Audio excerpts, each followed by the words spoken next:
They are called water villages, makeshift squatters' colonies perched above the sea. And they're home to tens of thousands of illegal immigrants from the southern Philippines and Indonesia. Between 1980 and 2000, Sabah's population shot up from 900,000 to 2.5 million people. Non-Malaysians are now the biggest single group and more than 1/4 of the population.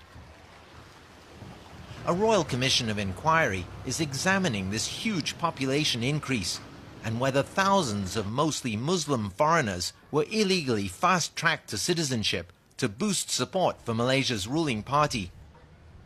Testimony so far strongly suggests that did happen. In a short period of time, they come to Sabah and they become nationals. And when they become nationals, they become voters.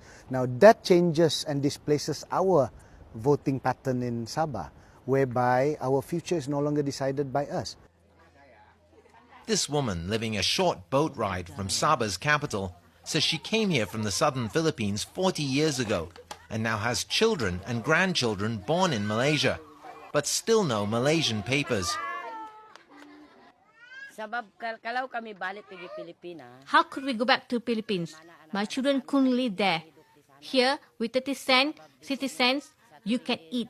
But over there, it is difficult. These children arrived from the Philippines just 2 years ago. With no papers, they can't go to school. The incursion by dozens of heavily armed men from the southern Philippines on Sabah's east coast in February exposed just how porous Sabah's borders are, and the fact that the insurgents come from the same region as many of the Filipinos living in Sabah raised concerns about a backlash against the illegal migrants.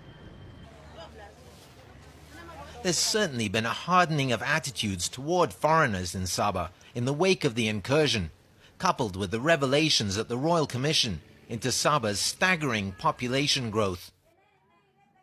Maybe we should consider, but very limited, very strict, and extremely careful when we make that decision to citizenize them. The problem that Sabahans have is the group is too large. It's too huge. People should take pity on us. We are not bothering anyone. We are just trying to work and survive. Malaysia's government has said it will launch yet another crackdown against illegal immigrants in Sabah in a few weeks. Ryan Meltzer, CCTV, Sabah, Malaysia.